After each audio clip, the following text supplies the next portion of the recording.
There's times like, why did I choose this career when I could have just worked at Home Depot or Lowe's and just been a greeter at Walmart or something like that and collected my pension and then still had some extra money coming in. There's certainly highs and lows. For every bad day, there's good days.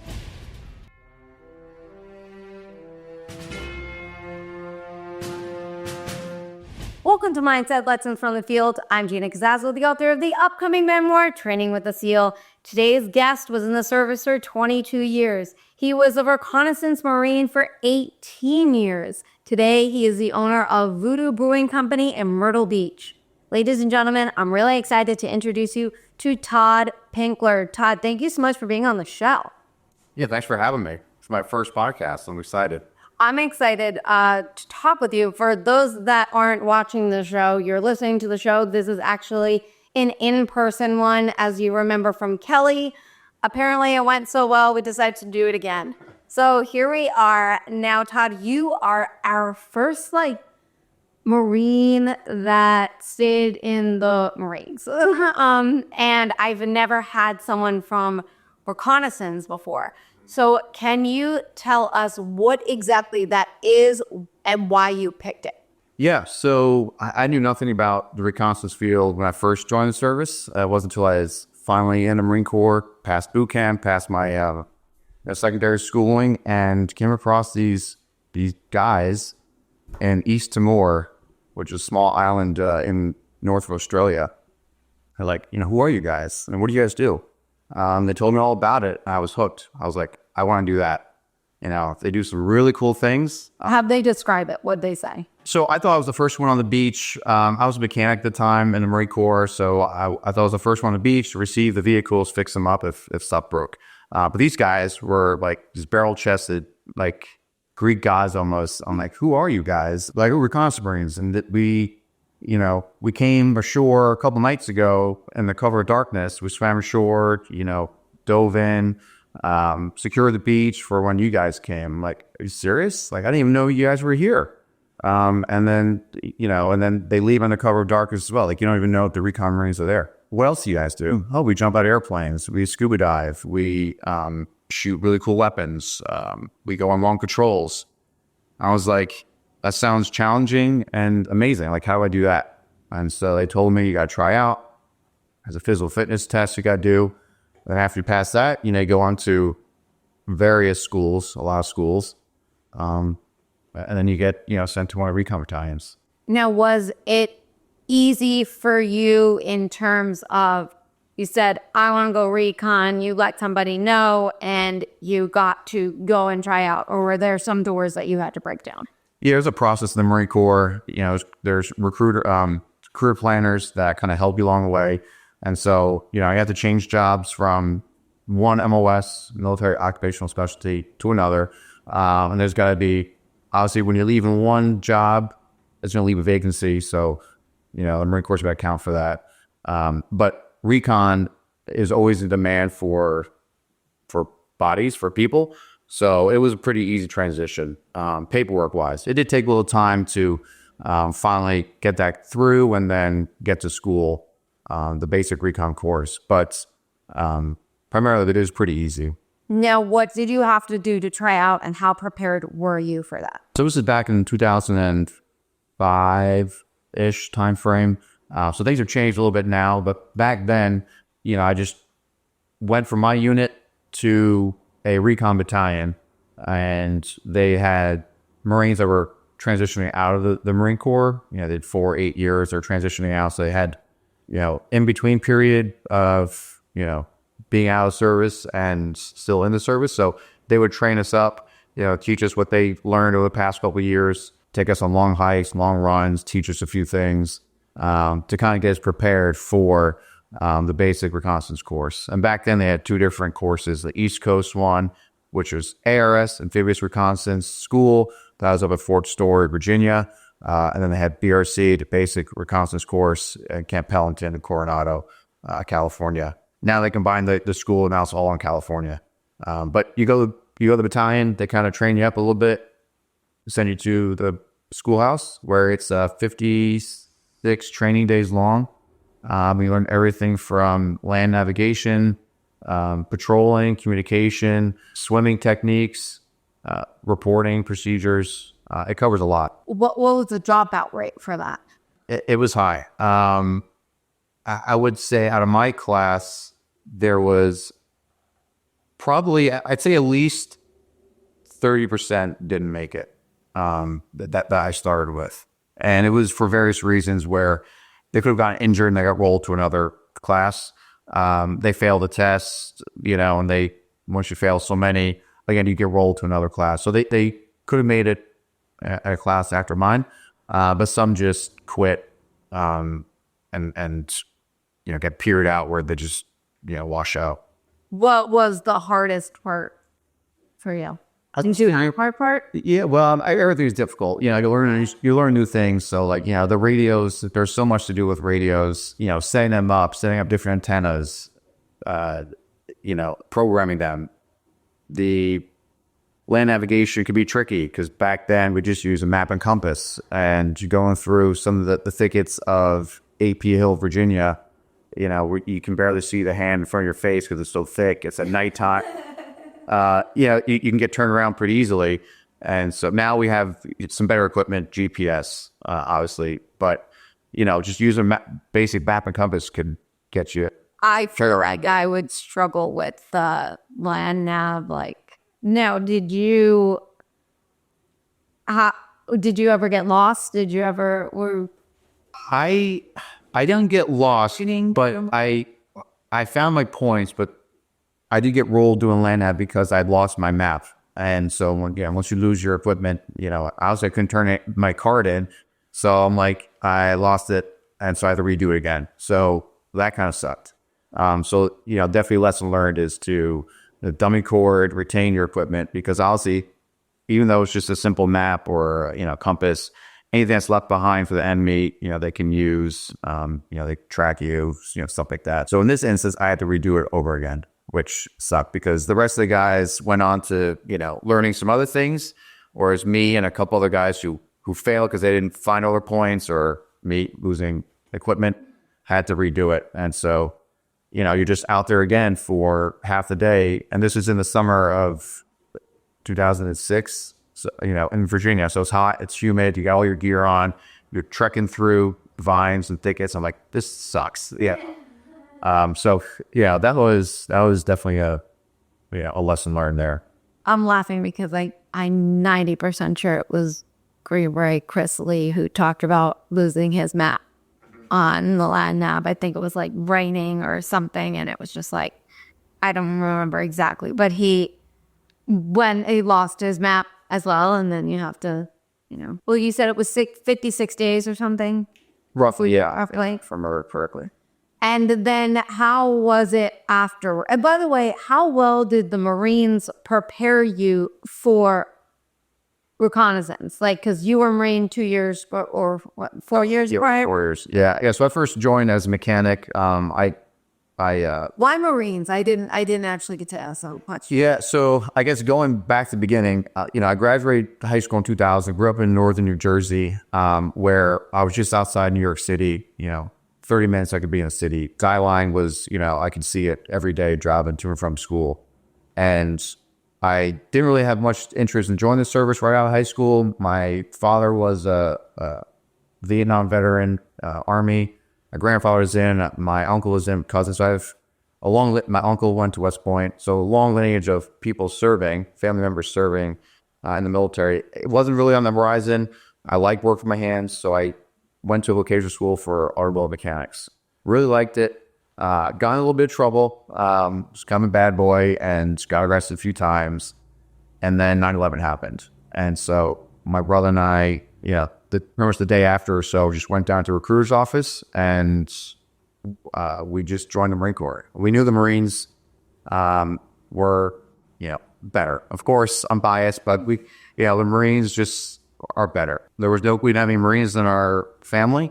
Yeah. And we're like, all right, let's join the Marine Corps. And then we went home, told my parents, and of course they were shocked and sad and upset, probably all emotion. Of course, because you're going to war. Yeah. Like it's pretty much a guarantee. I wasn't sure. You can join, because I know some branches you can't join with a record. I had a couple DUIs, so nothing criminal.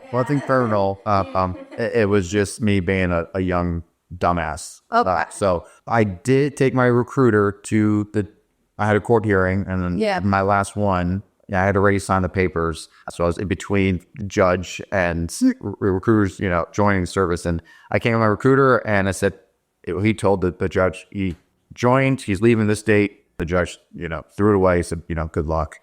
And so probably the best decision of my life, because God knows where I would have been if I just stayed at home, problem child, just get in trouble, down the wrong path. How was the Marine for you when you first got in? Was it a cultural shock? Did you struggle at all? Yeah, definitely a cultural shock, because I was living at home. I was 20 years old, so I never lived my own until I left for the service. Meeting people from across the United States, all walks of life, guys who are older, different races, different educational backgrounds. So it was really cool to meet all these new guys and talk to them and kind of struggle, with them, alongside them. Yeah, the hardest part was getting in trouble for what other people would do. You got to get online, make your bed, get online at a certain time. And, I always cheat the system, get up a little early, make my bed. So that way I was prepared and get online. But, some other guys weren't as eager to do that. They'd be rolling out of bed, when the lights come on. And they're late, and now we're all late. And now they toss the mattresses, they play games with us. And so that was frustrating, is to have to, put up with other guys who, would struggle, I guess. How do you work and I guess coexist, right, with essentially their teammates, right? And as you're going through this, when not everybody is pulling their weight. Yeah, eventually, you confront them. Hey, you need to start getting up earlier, for that example. Hey, I'll wake you up and we'll get up a few minutes earlier so you can get on time, make your bed on time, and, get online in time. So it's not playing games. So that's just one thing. It's you got to help them. They may struggle in one area that I don't, and then vice versa. I struggle in one area that they're better at. And so help each other out. Now we're going to go back into the future of this, but to reconnaissance, now that I got a little bit more of the background, tell us about what it was like. You mentioned earlier, before I started recording, there's reconnaissance and forced reconnaissance. You did both of that. So tell us a little bit about that. Yeah, so in 2006, there was a big change in the Marine Corps, and that's when we first joined the Special Operations Command with MARSOC, Marine Special Operations Command. And so before 2006, there was Force Recon and there's Recon Battalion. Recon Battalion provides, serves the division, 2-star general with assets. And then the Force Reconnaissance Company, so smaller in size, both are commanded by an 05 commander and a sergeant major. They provide assets to the Marine Expeditionary Force, 1 MEF, 2 MEF, 3 MEF, which are 3-star general. So they provide assets to them. Whether that's, collections assets, inserting, jumping, diving, whatever that is. But one of those missions that those 2-star, 3-star general needs, he has those assets available. And the Force Reconnaissance is primarily going to be more experienced guys. The kind of stepping stone is you go to Recon Battalion, you get some training, you get some schools under you, you go on a deployment or two, you try out for Force Reconnaissance. That's no tryout. Everything is a tryout. You're tested every single day. How are you tested? Most of it is just physical, because if you can endure, because physical and mental kind of go hand in hand. If you can endure the physical pain of having heavy pack on your back, traveling long. When you say heavy pack, give us of. So mostly it's going to be 50 pounds, which really isn't that much. But over 12 miles, it adds up. But it's, And you're talking the heat, you said, Yeah, depending on the season. Depending on the season, yeah. I did. I thought my listeners were doing, but I did a Special Forces challenge, month of challenges. And many of our guests submitted challenges for us to do, and it was each day of the month. Right?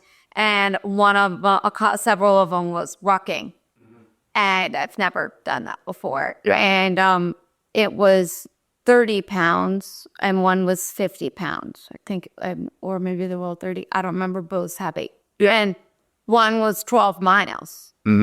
And I mean, that's a third of my weight, okay, as a 100-pound person. So I was feeling, and it's July, I was like cursing myself at picking the hottest month of the year in South Carolina to do that. So yes, 50 pounds 50 pounds for me is a lot. It's half of me. Yeah. But yeah, so when we talk about,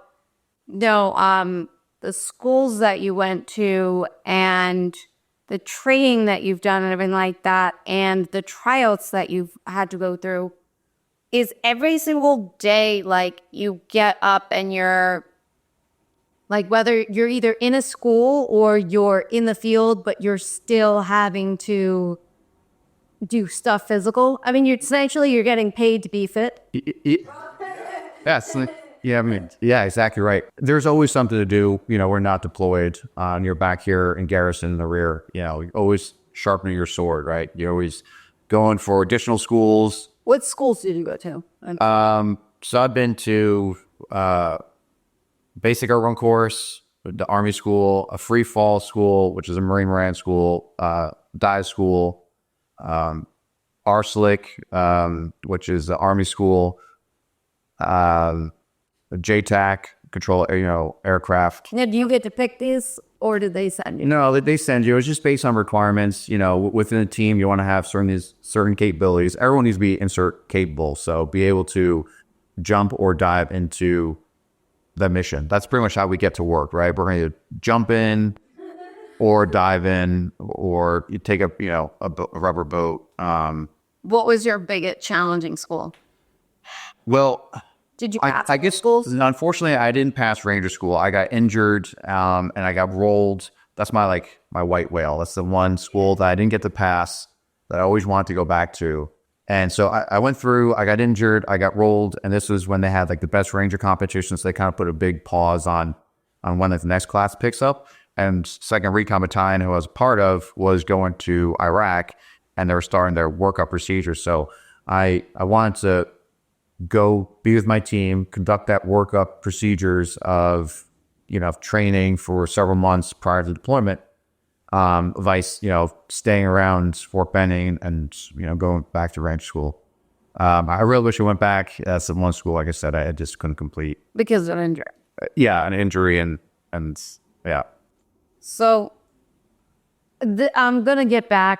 I have a question that just popped in, and then we're going to get back to this. But transitioning out, since you worked out you had to be physically fit, right? You had all these tests that you had to pass.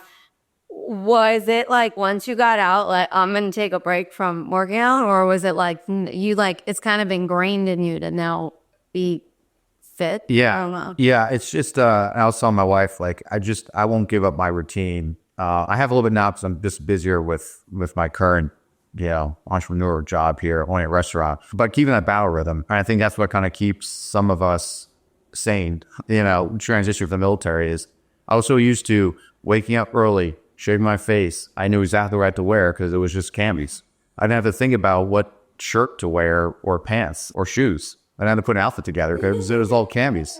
Go work out in the morning and then, do my daily job in the Marine Corps. And that was it. So I knew that for 22 years.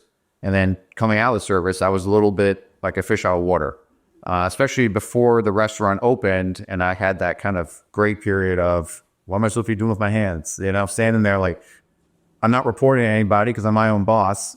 I don't have an office to go to. So now I'm just at home, waiting for the restaurant to open, to get built out and, setting up some things, within the restaurant, like contractors and suppliers, stuff like that.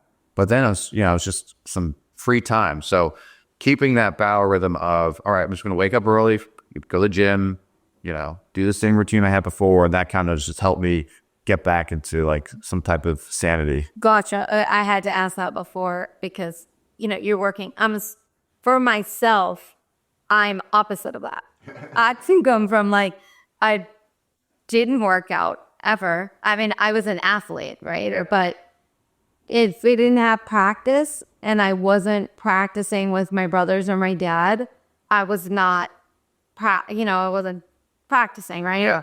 So for myself, like when I was in my 20s and I was on my own and I wasn't, playing sports anymore, right? It was like, I didn't think about the gym, like working out. None of that's fun for me. Then when I started training with the SEAL and I was like, I have to, like, you had to do gym exercise. You actually had to film it. Yeah. You had to film it. You couldn't just like say you went to the gym. Like you had to film the stuff. So I had to get into the routine of going, and to just get started is just a challenge. Oh, sure. Yeah. Yeah. It takes some time to get into that rhythm. Your muscles have to get, acclimated to lifting this weight or doing these different exercises. So you're going to be sore and you're like, I always frustrated. when I improves. Yeah.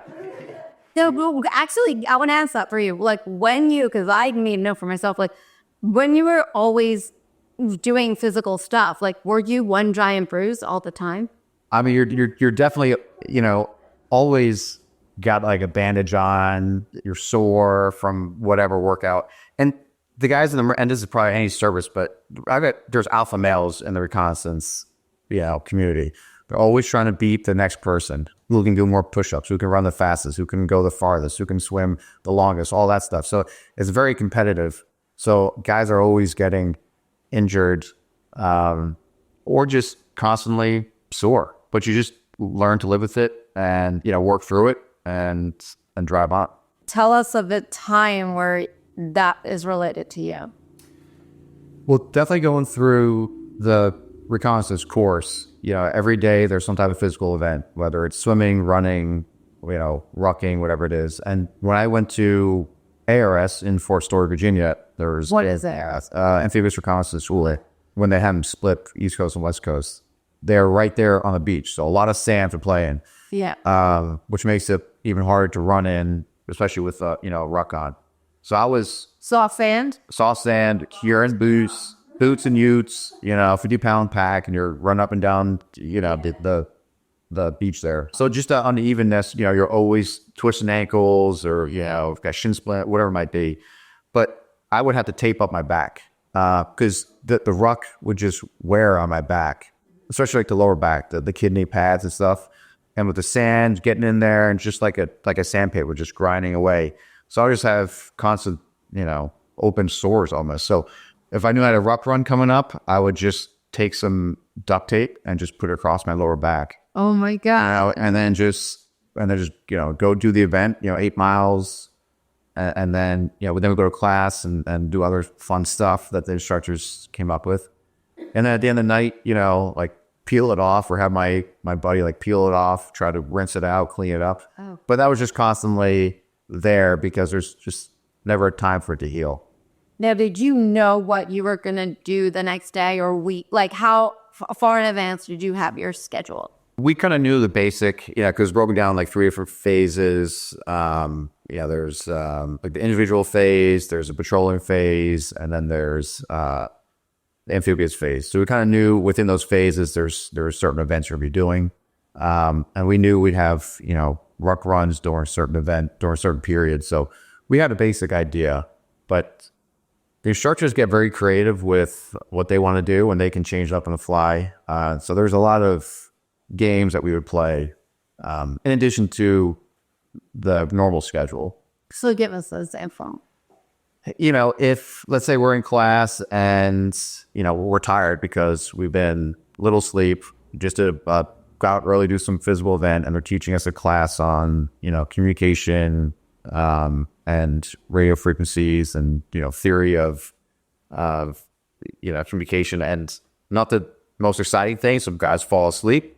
So, all right, get outside, and then we go to the sand pit and, just 8 counts or, mountain climbers, whatever it might be, roll around, get sandy, all right, come back in. And now you're you're sweaty, you're sandy, you're dirty. Now you're still trying to focus on the PowerPoint presentation. Like, this sucks. Yeah. And you did this for 22 years. I mean, their whole career. Now, did you move to instructor at all during your time? Yeah. So, Marine Corps, you kind of bounce around every 3-4 years or so to different units. And in Recon, there's only so many places you can go. There's Okinawa, Japan, 3rd Recon, Camp Pendleton, which is 1st Recon, and then Camp Lejeune for 2nd Recon. Which one were you? I was at 3rd Recon, 2nd Recon. I was at the schoolhouse in Camp Pendleton. I was at a reserve unit for a couple of years. So you just bounced around. So bounce around, yeah. I had my wife and I did 4 cross-country moves. Yeah. Oh my God. Every like 3 or 4 years, back and forth, ping pong, back and forth. But yeah, the good thing about moving around is you get to experience not only just a new location, but you get to work in a different environment. Camp Pendleton is completely different than Camp Lejeune. More mountains there, dry climate. Here it's more flat, humid, more of a thicker jungle forest that you're patrolling through. So it's different training environments, different people that you work alongside. So it's definitely good to kind of not get in a rut, not get complacent, and you get to try different places and learn different things. And to answer your question, I was an instructor for 4 years, and that was probably one of the best jobs I had in the Marine Corps. I was a staff sergeant at E6, and there was promoted gunny. And I did different jobs there, from when the students first would show up in like a holding platoon, kind of just get them processed in, stuff like that. Just getting prepared mentally, physically. And then I ran the patrolling phase for a number of years. And then eventually, moved up back to 2nd Recon Battalion.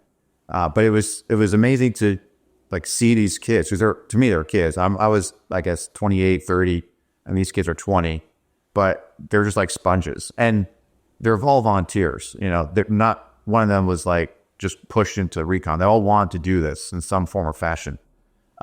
Whether they signed up with a recruiter or when they were just outside of boot camp, they asked for volunteers, and guys raised their hands. Now, some of them didn't know what they're getting themselves into. One kid didn't know there was so much swimming involved in recon. And I was like, well, the title of our, we're amphibious reconnaissance Marines. Like, it's in the title, amphibious. You should know there's going to be water involved. And, he quit. He's like, I'm a great swimmer. I didn't know there's so much swimming involved. So, yeah. But like I said, they're sponges. And when you teach them the experience, the knowledge I had gained from the past, 8+ years of already being in, and then to see them on afterwards, once we all back to the fleet, back to our unit, and to see them there, then they're in my team, my platoon, or my company. It's amazing to see them, progress in their career as well. So you said something that I find really interesting that I want to equate to Stilling. You said, we move every 3 to 4 years, so you don't get complacent, right?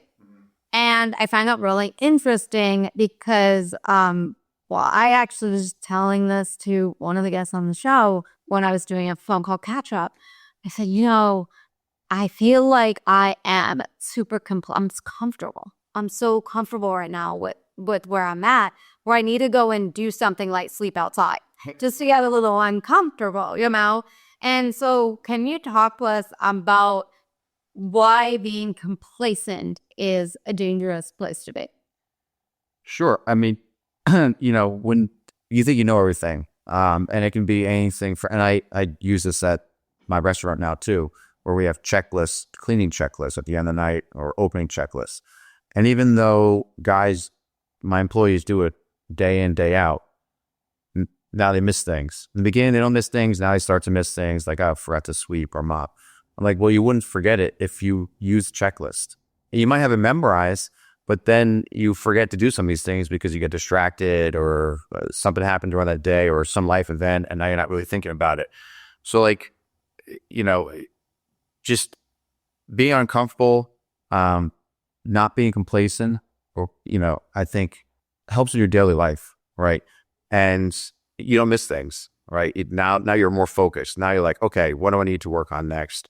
Or let me go back to my checklist to see what I need to knock out, or what I missed, or something like that. So, being uncomfortable, I think, definitely helps. So let's talk about, as a business owner, you're owner of a restaurant, no less, hospitality, right? It's a very difficult industry. dealing with people, and not only you're dealing with people, but you're dealing with workers, right? Andrew, I feel, I could be wrong, but I feel like different parts of the world, well, let's just focus on the U.S., different parts of the U.S. Breed different types of workers. Yep. And being that you're here in South Carolina and stuff, I feel like if your workers are more predominantly maybe college or something, around the younger age, maybe this isn't a career for them. Especially I've noticed, I'm coming from Los Angeles, that was not an end-all be-all job for most people. It was like, for some people that I worked with, that was their career and they were on top of it. They were great because that was what they chose. Whereas someone that was like going for acting or going for something else and was just doing this to just have a summer job or have a job in between auditions didn't care as much, right? So how do you, coming from the Marine background, right, or you're surrounded by some of the best, right? Yeah. You're surrounded by people that are doing the job and that are staying on top of things and putting in the work. How do you, as an owner, work with someone that I'm describing? Yeah, so that definitely was a learning process and something I had to get used to. And my wife's like, you can't treat your employees like your Marines. I was in a male-dominant unit, and so I was just a lot of banter that goes back and forth, a lot of trash talking. But, when you have a different rank system in the Marine Corps, you tell somebody to do something, they do it. And, you yell at them and, play some games with them if they're doing some stupid things. They are, go do some push-ups. But I can't do that here to my employees. Can't tell them to go do some push-ups because they'll probably either walk out on me or, laugh. They are pretty much a lot younger than me. They're in their 20s or so as they're going through school or figuring out their life. So that was a transition. I do have a couple of Marines on my payroll here. One guy was in Vietnam, veteran. He was my dishwasher, and he was a fantastic guy. He would show up like an hour early, his mid-70s, show up an hour early. He would get the work done, wouldn't complain, and then when it's time to clock out, he'd clock out and go on with his day. Didn't have to worry about him. One of my bartenders, he was a Marine. Actually, we were deployed around the same time together. Didn't know it. But, his work ethic, it's just different. I'm not say it's better or worse, but I can just see his work ethic is different than some of my other employees. Yeah, some of the attention to detail or, the promptness of getting to work. I don't think he's ever been late, maybe once or twice, car trouble, this, that, overeat. And he's called, said, hey, this happened. But some of the other employees, they're 5 minutes late, 10 minutes late, no phone call, no nothing. I was like, I get that this is kind of easy going job, you bartend, whatever, but like I need to make sure, one, that you're okay. Like, are you alive? Like, I care about my employees, but two, I got to make sure that I have coverage. Otherwise, I'm cleaning dishes and bartending or cooking, which I had to do all three before. Not at once, but yeah, it was definitely a learning curve for me to be able to communicate with civilians and to work alongside them, and females too, because I didn't work alongside too many females. So how did you make those adjustments? And also, how do you, I don't want to use the word motivate, but how do you work along or work with the employees that are just like there for a short time? Yeah, I think I'm very fortunate. All of my employees have been really great. A couple of them, it didn't work out, and they're not with me anymore. But for the majority of them, they're all fantastic employees, and they like working with me. So they say, which is great.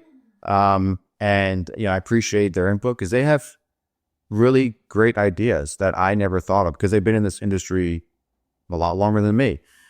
So we have meetings. I tried to, what I did in the Marine Corps transition to the civilian life. So like we have several meetings throughout the week. And so I try to not overload them with meetings because it's hard to get them to come in sometimes. But try to have some type of communication, which I'm not that good at. dealing with them, communicating. And so, having a meeting in person or text or email, whatever it might be, but bring them in, telling them like, hey, I'm thankful for you guys being here. Like, I appreciate you guys helping me out, getting this business up and running. Thank you. This is what I'm looking at doing. This is like what I'm used to in the Marine Corps. Is this going to work or is it not going to work? What do you guys think? So I get their inputs and, we'll try something out. And if it doesn't work, we adjust fire and move to something else.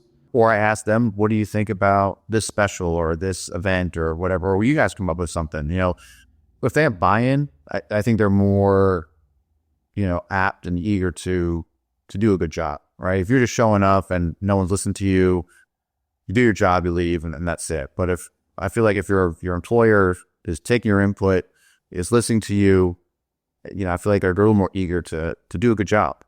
And so, they taught me things that I've never even thought of in the hospitality business. What made you go hospitality? That's not easy and just say, No, if you ask my wife, she thinks I'm nuts. She's like, how do you go from a demanding job in the Marine Corps to now another demanding job in hospitality, owning a restaurant, a brewery? And it's the first year. Yeah, we opened May of this year. Yeah. I was tired of taking orders from everybody else, so I think being an entrepreneur was one route I wanted to go down. And I was deployed in 2022, and I knew retirement was on the horizon, so I was looking up various jobs on Indeed, and LinkedIn, and various websites, and so I found Voodoo Brewing Company, which is a franchise based out of Meadville, Pennsylvania. I went to their website, kind of liked what they were showing on there. I sent it to my wife and my good friend, now business partner. I said, what do you guys think? And I think they were just entertaining the idea. I think I forget or whatever. And I was like, oh yeah, cool. Let's own a bar. And so I came back from deployment. We had some phone calls with Voodoo, the corporate team, back and forth. And then eventually went to an approval day where, it's almost like an interview, right? That you go see a corporate store and you see what the beers brew and you talk to some of the corporate team members and then they are interviewing you more so, see if you're a good fit for the brand. And, I liked everything I saw there. We all did. We all liked what we saw. The product was great. The beer is good. I don't know how to brew beer, but I like drinking beer. So I thought this was a good option. And so we signed on with it. Knowing that I was going to be full-time, I was be retired from Marine Corps. This would be my full-time job of managing it on a daily basis. It's the GM. But, my wife is there helping out with some marketing stuff at night, Instagram posts, Facebook posts. And then my buddy, business partner, Chris, he's in finances, so he's very good with numbers. So he kind of helps with the back end, QuickBooks and all that stuff. So the numbers guy. Yeah. His numbers that he spits out, it gets confusing. I'm like, just tell me what I need to charge for this or what I can discount this for. But so the three of us as a tripod, I think, make up a pretty good team. We're making it work so far. Well, I'm Myrtle Beach. Well, we live in Wilmington, North Carolina. We wanted to open one up there. Unfortunately, someone else bought the market for that area. So there will be another Voodoo in the Wilmington, Jacksonville, North Carolina area. So it was either give it up or transition to another location. We kind of thought about Myrtle Beach if we were going to expand past one, knowing that's, the tourist destination in the summer months is very busy. In the winter months, it dies down, you get more locals. And then Chris lives down this way. So it was, it was an easy transition to kind of shift to Myrtle Beach. You mentioned before we started the show, you're like fish out of water, right? It's like, you know, how do you even talk to us about not just the hard days, but the days where you're up? Because I just feel like a hard day to me, it's so broad, it's so subjective, right? Like what's hard, right? And you just grind and put your head down and you do what you gotta do, right? But for me, I feel like a lost and confused day tops them all because I just don't even know where to go, right? Or what to do. Do you feel that? And you have days like that? And if so, how do you navigate that? Yeah, there's been quite a few of those days for sure, especially in the beginning. Because, that's it. The pub's going to open, whether you're ready or not, especially in summertime, customers want food, beer, drinks, whatever it is. They want to come in. And there is no I can't, I mean, I can close, honestly, that's not going to work. So I was definitely a fish out of water. You know, some people may think a hard day is like a very physical demanding day, right? Like a workout or a long run, or a very stressful mental day where you're just having to think a lot, or a lot of Zoom meetings, it's just a lot. This is, this is a lot, I'm trying to manage employees, and also customers, and ordering stuff, ordering food and keeping up with that. So, there's always something that's going on. Marketing, there's always stuff you could be doing to working, on your business, instead of in your business, as people say. Right now, I'm trying to kind of like differentiate that, because right now I'm kind of working in the business as I fill in as dishwasher sometimes, because we're slower right now. I don't have as many on staff, and when one guy calls out, I'm that guy then that steps up. Yeah. Which I don't mind. I've done everything from mopping floors. Like, I tell my employees, I will do everything that I ask you guys to do. I'll clean the bathrooms, which I have. I'll cook, which, no one got sick, but, I've had to fill in cooking, for a little bit. So I'll do everything that needs to be done, and I ask my employees. Which is great, because when your employees are seeing, I worked in hospitality in LA. We had a whole kitchen staff walk out on those ones. And just laugh. We've had tangible, dippable, the credit card machine's been down several times with the pack store. Yep. I was one server and there was 30 tables. And we don't have pussers or anything. It's you do it all. Yeah. And sometimes they don't have the host, right? Yeah. And it's just you. And you're just like, I can't keep up. I just can't. So for yourself, what do you do on those days to ground yourself when you are feeling lost and confused and unsure of where you're going? Yeah. Oh, we've had those days where you're short-staffed, or the power goes out and now you can't, take any more credit cards or whatever it might be. You just got to take it 1 hour at a time, 1 minute at a time, develop a plan. I got the inputs from my employees. All right, we're short-staffed today. You do this, and this. You do this, and this, and I'll cover down on this. And kind of, spread the workload, find out who's good at certain areas, and then that's their job. And so it's really just taking it kind of one step at a time. At the end of the day, no one's shooting at us, so it's we'll just get through it together. And that's, I tell my employees that, and we can't predict the future. Today could be dead. Nobody. So I don't staff as much. So I figured tomorrow's going to be dead. But then we get hit because people decide to go out on a Thursday. I don't know. And so now there's slams. Sorry, guys. I don't know. But they're in this business. They realize there's a roller coaster. There's so many highs and lows. But yeah, to answer your question, you just got to take it 1 minute at a time. And again, we're not getting shot at right now. So just take it easy and just kind of work through it. I love those days when I was slammed. A, time went by so quick. Yeah. And B, I was rolling the money. Yeah. I'm there to make money. I'm not there to just collect my hourly. Right. And I wanted to ask you, so we had Navy SEAL Lance Cummings on the show, and he talked about how he murder boards everything.